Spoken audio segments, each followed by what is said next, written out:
Hello mga kapogi, lakotsero at ka-skaters. Isang magandang umaga na naman sa ating lahat. Dahil ngayong umaga, mamamasyal ulit tayo sa Sea Line kasama ang ating family. Ito nga si Little Lakotsero. Tinuturuan pang mag-greet ang kanyang Mami Jen. Excited na siya dahil makikita niya yung mga kalakwatsyero niyang bulilit na naghihintay doon sa aming gasoline station rendezvous. At ito na nga kami, nagkita-kita na. Isang magandang umaga sa inyong lahat.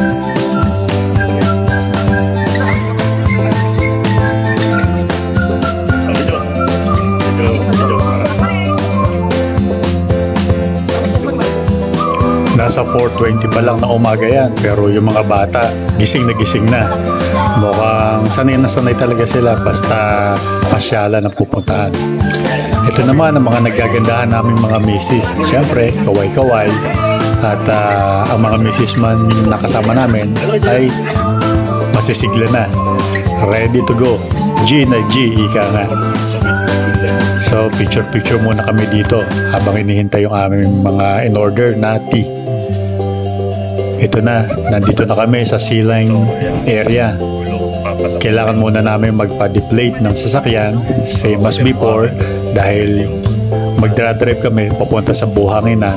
So kailangan naka-uniform and deflated ang aming mga tires para mas maganda ang traction ng gulong sa buhangin.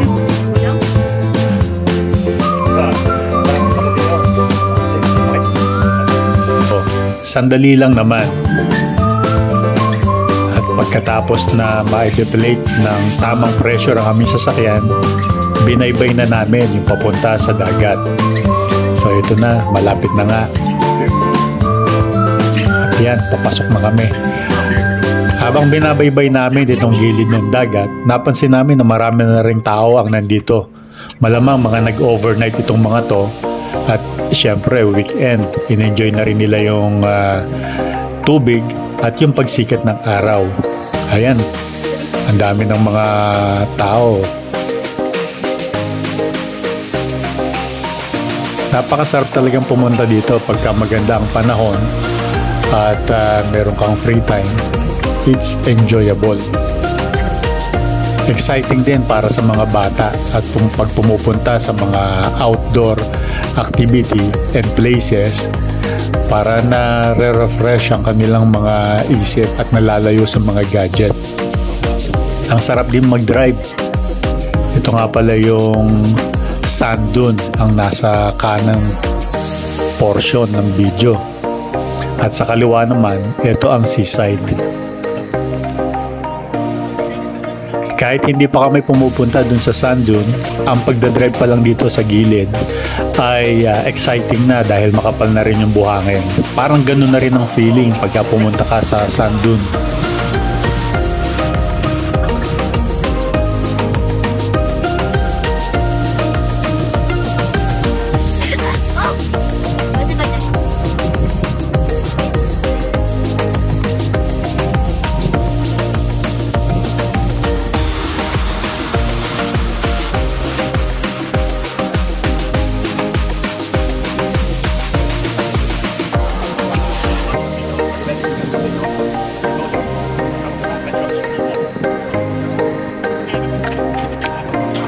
Okay, dito sa bandang ito, namimili kami kung saan kami pupwesto at magpapark ng sasakyan. Pero lumalayo pa kami dahil madami pang mga tao dito. Yung last time na pinuntahan namin, medyo malayo. Pero napakasarap at napakalinis ng tubig at solo lang namin yung lugar. Dito nga sa parte na to, pagtigil ng sasakyan ko, nabaon na dahil malalim na rin ang buhangin dito. Kaya buti na lang handa si Engineer Allen. Kompleto yung gamit niya. Ayan, tinatanggalan niya ng buhangin para lumitaw ang gulong sa likuran. Mabuti na lang may experience at sanay yung mga kasama kong kapogi dito sa lakad na to. Ako naman dahil baguhan lang at ngayon ko lang dinala yung sasakyan sa mga ganitong pagkakataon, kaya siyempre nag-iingat din. At doon nga, binaybay na namin yung daan papunta doon sa aming location ng pag-swimmingan. Napakasarap. Ang presko ng hangin at saka napakatahimik pa ng paligid. Basta ganitong oras, talagang masarap pasyalan ng lugar na to.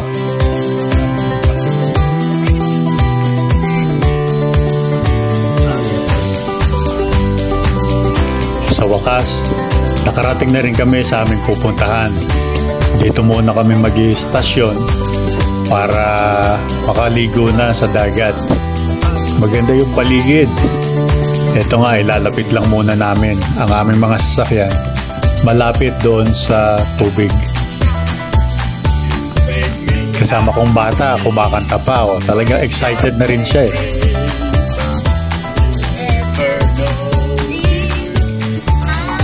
Oo nga pala, sa sobrang excited ng kasama kong little lakwachero, hindi na to natulog.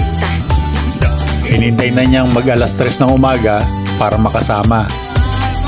Ito na nga kami, nakaparada kaming lahat at ready na para tumapak sa malamig at pinong buhangin.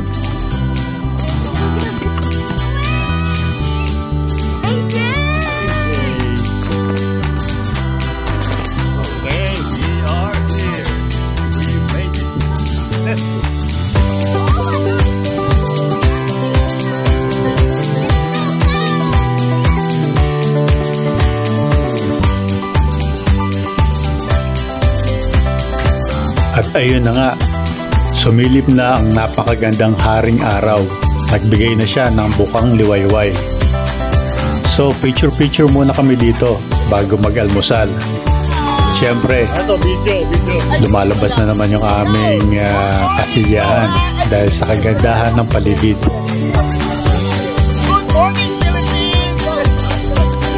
Lumipat muna kami sa kabilang side dahil silhouette lang kami, nakataligod kami sa araw.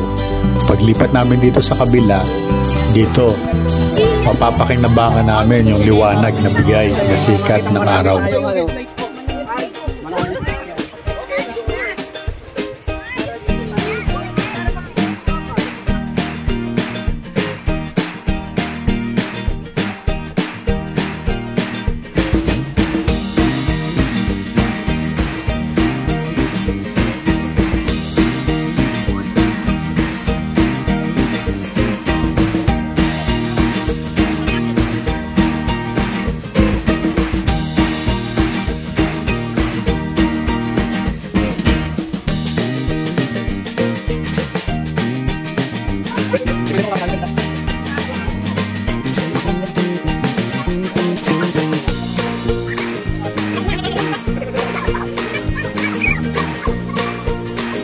Okay, we are rolling, rolling.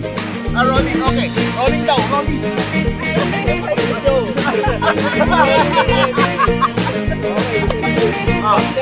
Jump that. 1, 2, 3, down! Good, let's get it! Go down. 1, 2, 3, go!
Dito, nagbre-breakfast muna kami.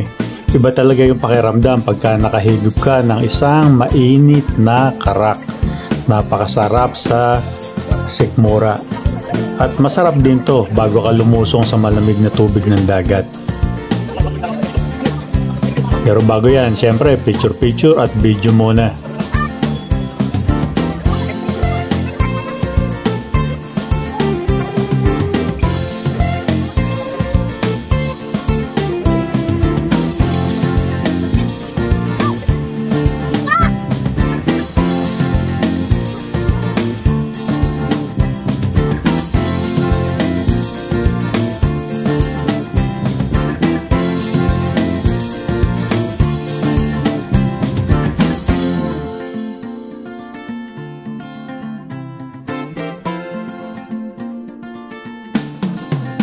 Swimming time, ayun, nauna na nga sa tubig si Engineer Arman.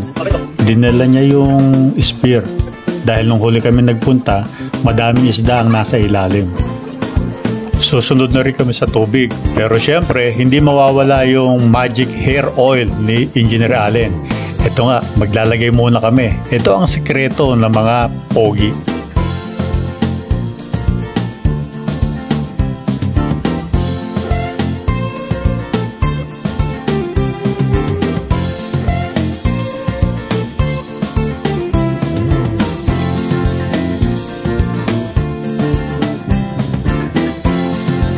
Ready na kaming lahat para lumublob sa malamig na tubig. Pero ang kasama ko, ang maganda kong misis ay hindi nakaprepare para maligo. Kaya ayun, kontento na lang siya sa pagtatampisaw at paglalakad sa buhangin. Pero kami, handa na namin ilubog ang aming katawan doon sa malamig na tubig dagat. Katulad ng dati, dala pa rin namin ang aming mga swimming gadget.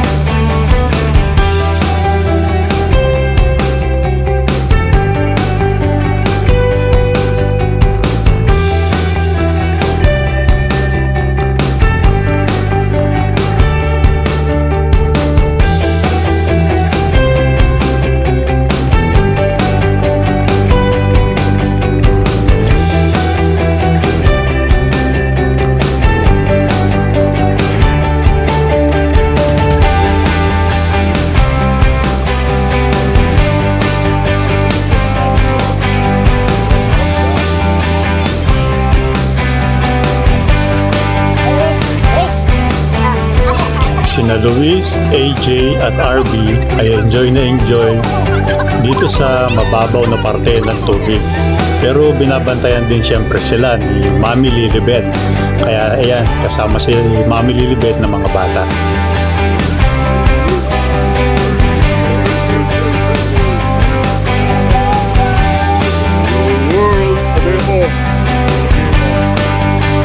Nice job, Kaposi. Nice job, Kaposi.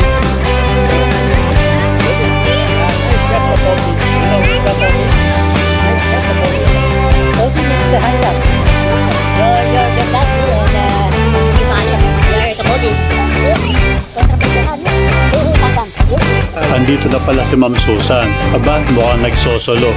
Siguro meron na siyang natatapakan ng mga clam. Nag-uumpisa na siyang maghanap buhay. Hehehehe.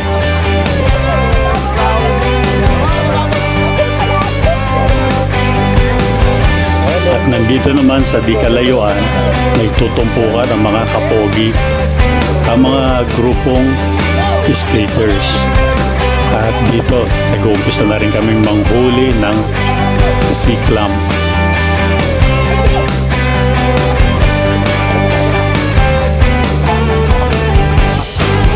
Si Engineer Arman, si Allen at si Engineer Rico, ang dami nang nahuli. Aba, meron na rin dalang plastic si Doc Norman.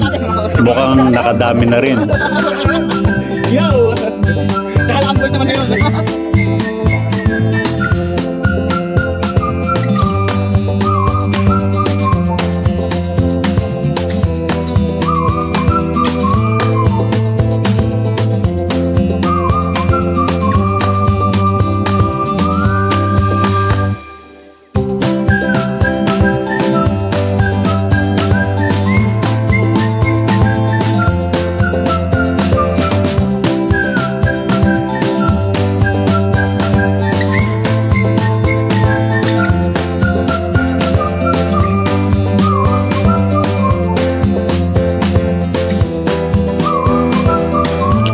enjoy ang lahat sa paliligo sa dagat. Pero ano ba yung nakita ko? Si Little Aquachero palakad-lakad hawak ang shorts na pag-alaman ko na yung kanyang shorts ay napuno pala ng buhangin, kaya ayun, tinanggal na niya.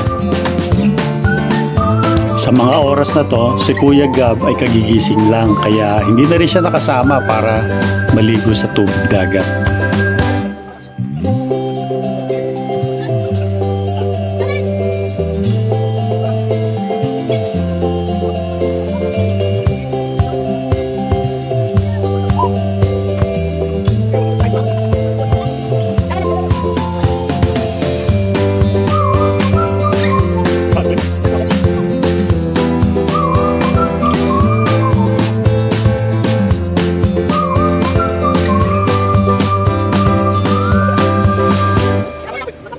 Nakakita rin kami dito ng nagpa-paramotor gliding.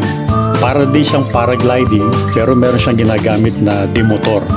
Ang batang si Luis naghubad at hinahagis na ang short.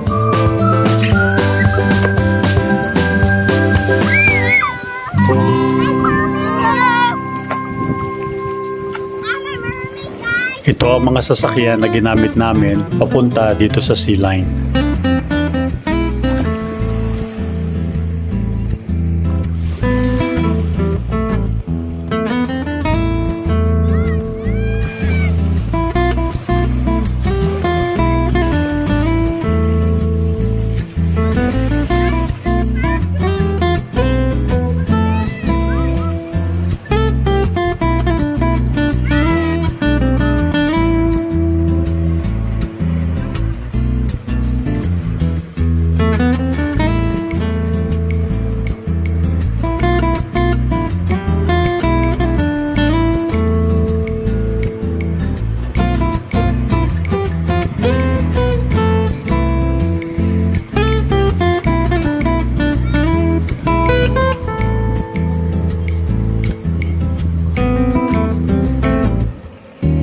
How was it?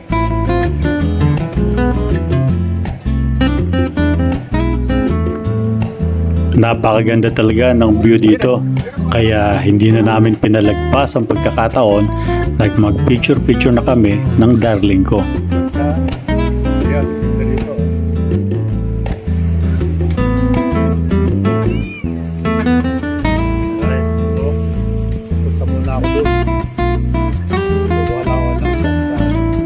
Okay, rolling. Wala? Kasi ulit dito.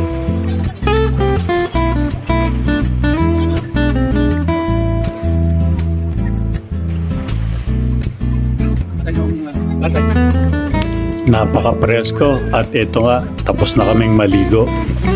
Siyempre, pagkatapos maligo, group video muna.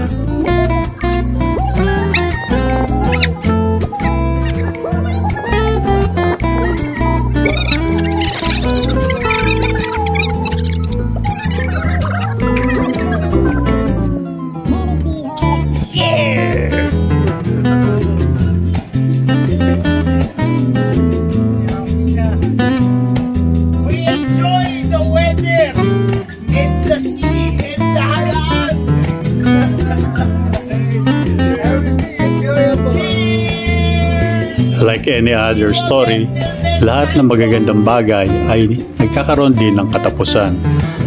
So, ready na kaming umuwi. Ito nga yung aking mga kasamahan, parang nag-low na ang kanilang energy. At si Little Aquachero, tulog na. Pabalik na kami, pero kahit pabalik na, syempre meron pa rin tong mga adventure along the way. So napaka-exciting yung pagbiyahe namin dito sa Sea Line at napakasaya, lalo na kung kasama mo ang iyong family. So until next time, madami pang memories na susunod na pagsasama-samahan natin at i-enjoy.